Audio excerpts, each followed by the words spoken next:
Salut tout le monde, c'est Laura, j'espère que vous allez bien et aujourd'hui on se retrouve dans une nouvelle vidéo. Alors avant de commencer, j'aimerais vous souhaiter une merveilleuse année à tous. Voilà, je suis en retard comme d'habitude. C'est je crois 10 jours après, je me réveille et je me fais oh bonne année tout le monde.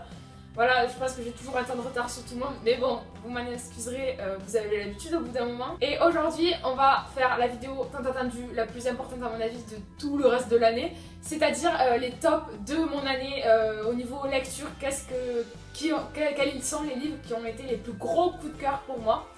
J'en ai 10 au total, puisque sinon j'allais pas en avoir 556 000, vous comprenez. Sinon la vidéo allait durer 30 minutes, parce que déjà rien que vu le temps de l'intro. Enfin bref. Je me suis contentée de 10, bien entendu. Cette liste, normalement il devrait y en avoir bien plus, mais du coup je l'ai un peu raccourcie, voilà. Il n'empêche que c'est des très bons livres, même ceux que j'ai pas cités, vous avez dû le voir dans les autres vidéos, ou peut-être dans le blog, même si en ce moment j'ai un peu de mal à me tenir aux dernières lectures, etc., aux updates de lecture, parce que je lis énormément et du coup je n'ai pas le temps en fait de tout marquer, de tous les blogs, etc. Enfin bref, vous aurez compris et on commence tout de suite. Et en 10e position, Dan et Célia, Les Jumeaux d'Autre Monde, le tome 1, L'impossible mission de Sophie Mamikonian, aux éditions CO édition, voilà, je ne sais jamais. Alors c'est un livre merveilleux, alors ça va aller de soi puisque Sophie Mamikonian c'est l'auteur de Tara Duncan et pour ceux qui ne savent pas encore, voilà, c'est mon auteur chouchou, c'est J.K. Rowling ou je sais pas quoi, ben moi c'est elle, voilà, c'est mon auteur favorite. Et ça c'est du coup ces enfants qui vont faire tout un tas d'aventures, même si on retrouve Tara par petites touches, on garde quand même toujours le même univers, les mêmes aventures, les mêmes rebondissements, le même humour. Voilà, c'est un livre que j'ai vraiment adoré et même d'avance je savais que ça allait être un coup de cœur parce que à chaque fois tous les livres ce sont un coup de cœur et pourtant ça en fait au moins une quinzaine ou si c'est pas plus de livres que je lis de cet auteur et j'aime toujours autant. En 9e position, alors c'est Culotté de Pénélope Bagieux. Des femmes qui ne font que ce qu'elles veulent, le tome 1, puisque le tome 2 paraîtra en mars normalement, enfin, de ce que j'ai vu sur Livre Addict. C'est un livre, voilà, la couverture est magnifique, je l'ai reçu à Noël. Je l'ai lu dans la foulée, je crois dans la soirée, et ça a été que du bonheur, c'est une bande dessinée, les dessins sont magnifiques, déjà bah, rien que la couverture quoi, voilà, ça vous dit un peu le talent de l'illustratrice.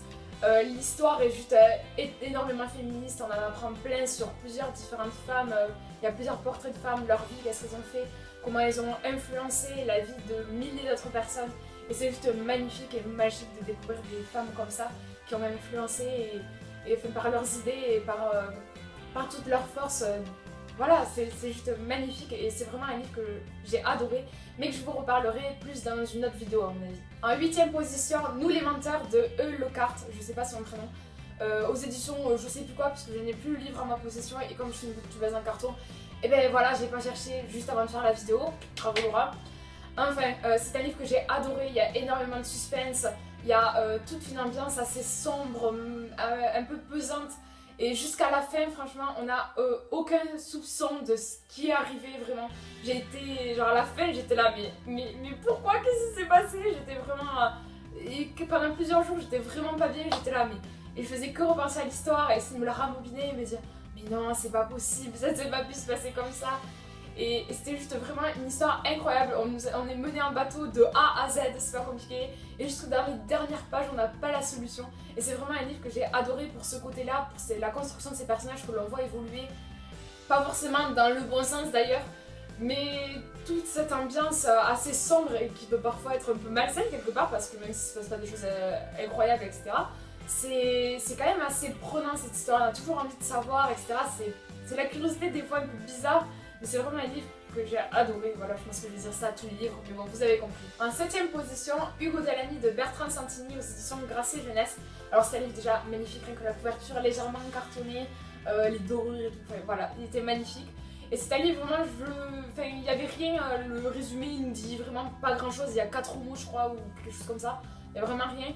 Et je me suis plongée à corps perdu, c'était dans la période vers Halloween, et c'est un livre, voilà, il est magique, il nous transporte. Alors oui, ça parle de la mort, oui, ça peut être quelquefois un peu macabre, mais ça fait vraiment pas peur pour ceux qui seraient un peu chouchottes sur les bords. C'est un livre vraiment qu'on peut lire à tout âge, d'ailleurs c'est un livre jeunesse, c'est pas fait pour faire peur comme les thrillers ou ce genre de choses. C'est vraiment hyper léger, et une petite touche de zombie. Alors voilà, là Laura, elle était au bout, genre les zombies c'est ma vie.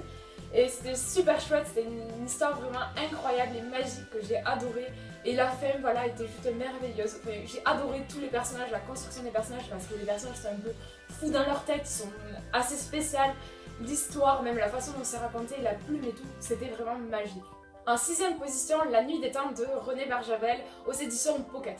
Alors voilà, ce livre, je l'aime d'amour, voilà, c'est une des plus belles histoires de science-fiction et de romance mêlée préférées de tous les temps d'ailleurs. C'est vraiment une histoire magnifique, la fin, mais c'est juste un déchirement. Pendant plusieurs jours, vous allez être complètement perdu si vous êtes vraiment accroché à l'histoire. Alors c'est vrai que le côté science-fiction peut faire peur un peu au début parce que c'est vraiment peut-être pas complexe, mais il y a toute une partie vraiment science-fiction. Et je sais que ceux qui n'aiment pas la science-fiction, ça pourrait les bloquer. Mais pour ceux qui aiment quand même un minimum la science-fiction, mais aussi la romance, c'est vraiment le combo parfait. C'est un livre tellement beau, tellement magnifique, avec des sentiments tellement purs et incroyables. C'est une histoire juste merveilleuse et magnifique et je pense que j'ai rien d'autre à vous dire tellement j'aime ce livre d'amour. En 5ème position, Jim Fergus, c'est La Vengeance des mers chez Le Cherche Midi.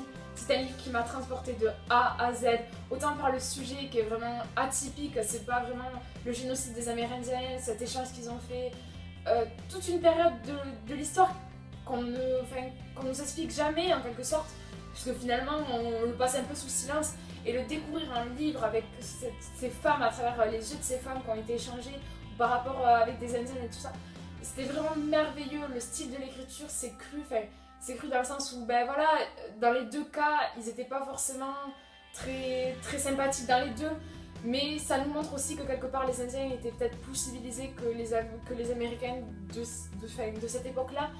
Et c'est vraiment magnifique, magique. Et alors oui, c'est sûr, il y a des meurtres, il y a tout ce que vous voulez, mais tout ça, c'était vraiment juste génial. Ça m'a transporté dans un autre pays, à une autre époque. Et c'était vraiment un voyage génial. Alors c'est un tome 2, normalement c'est la suite de 1000 femmes blanches, mais on peut très bien le lire sans, parce que je l'ai fait et je n'étais pas perdue. Il y a vraiment, on fait vraiment la distinction entre les deux. Et là d'ailleurs j'ai dans ma pile à lire 1000 femmes blanches que j'ai reçues à Noël, et il me tarde tellement de le lire parce que j'ai énormément apprécié la plume de l'auteur. C'est fluide et en même temps ça va direct au but, c'est juste génial. Et en 4ème, j'ai un peu triché, d'accord, c'est 2 livres à la fois, mais c'est surtout pour l'auteur que j'adore, parce que je l'ai rencontré 2 fois, et aussi pour sa plume, parce que je la retrouve dans tous ses romans, enfin dans ces 2 romans du coup, et j'ai adoré quoi, c'est mon gros coup de cœur, ma grosse révélation de l'année.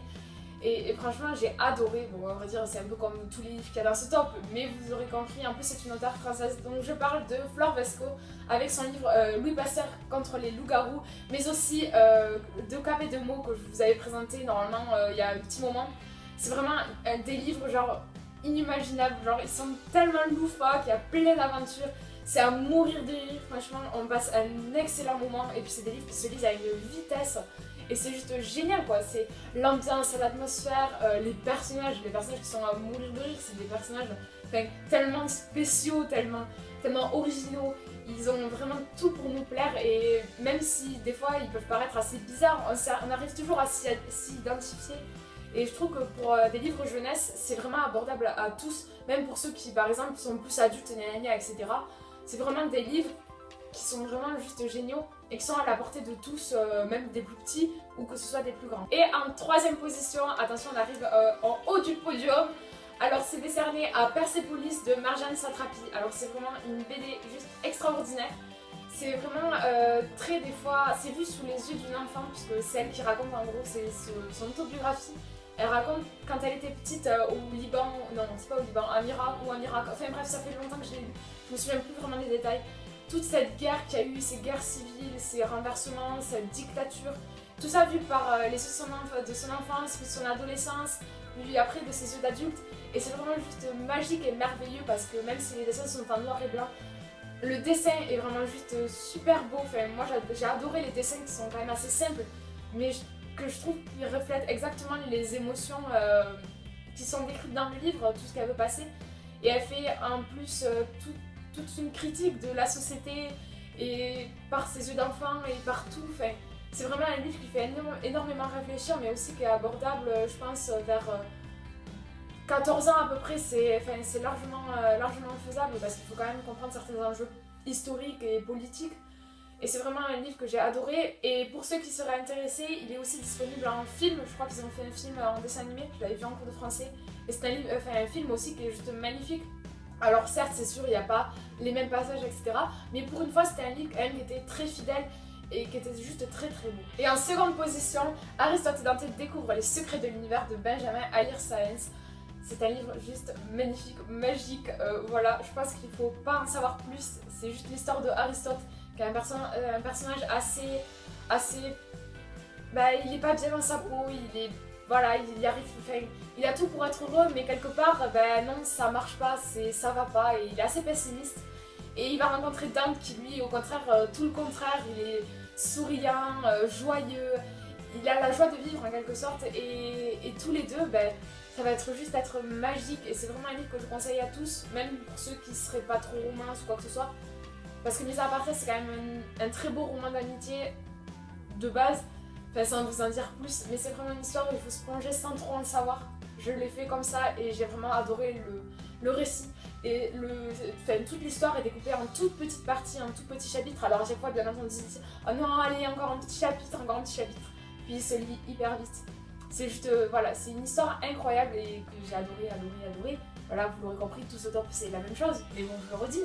C'est un livre vraiment qu'il faut lire. Et en tout premier, roulement de tambour, celui qui gagne c'est Eleanor and Park de Rainbow Rowell chez PKJ, Pocket Jeunesse. C'est un livre, voilà, c'est incroyable. Je crois que c'est ma révélation de l'année. J'avais déjà lu Fangirl de cet auteur, j'avais énormément apprécié, mais c'était pas un coup de cœur, c'était pas comme celui-là. Et celui-là, j'en entendais énormément parler sur les blogs, sur Booktube, etc. Mais un jour, je me suis dit, bon, il faudrait quand même que je me lance toujours 10 ans après tout le monde, voilà, comme d'habitude. Et là, je me suis dit, allez, j'y vais, je me lance. Et en fait, je me suis rendu compte que sur Booktube, j'avais reçu énormément d'avis, j'avais énormément d'attentes. Mais en fait, je ne savais pas en quoi allait retourner vraiment l'histoire. Et puis quand j'ai lu l'histoire, mais c'était tellement passionnant. J'étais accrochée à mon bouquin. C'était impossible de le lâcher. C'était tellement bon, tellement merveilleux. L'histoire était juste adorable. Enfin, et même si c'est dur, parce que des fois, ça fait écho à certains trucs qu'on peut vivre. L'histoire en elle-même et tout, toute l'histoire, le déroulement, l'évolution des personnages, les personnages en eux-mêmes de base sont juste extraordinaires, on a envie juste de les prendre dans nos bras. Et même toute l'histoire et la fin, c'est un déchirement, impossible quoi. Après, on est perdu et même encore maintenant, j'ai encore du mal à me détacher de cet univers. À chaque fois, je fais des références, je vois des références partout à ce livre. Et c'est vraiment un livre qui m'a bouleversée quelque part. Et c'est vraiment un livre qu'il faut lire, je pense, quand on est adolescent ou même plus tard, parce que c'est vraiment un livre exceptionnel. Et voilà, c'est la fin de cette vidéo, j'espère que ce top vous aura plu, parce que c'est quand même une des vidéos les plus importantes de l'année, si vous voulez en gros savoir quels sont les livres que je recommande le plus à lire cette année. En tout cas, n'hésitez pas à vous me dire quels sont les livres qui vous ont le plus plu, genre vraiment votre énorme coup de cœur, ou si vous avez déjà lu des livres que j'ai présentés et me dire votre avis pour qu'on commente ensemble, pour qu'on partage notre avis et pour qu'on puisse en discuter. En tout cas, n'hésitez pas à tout me dire en commentaire comme d'habitude, n'hésitez pas aussi à me rejoindre sur les réseaux sociaux, Twitter, Instagram, Facebook, etc. Tout sera en barre d'infos comme d'habitude, à vous abonner aussi. Et moi je vous dis à une prochaine vidéo, bye. De toute façon, c'est à lire.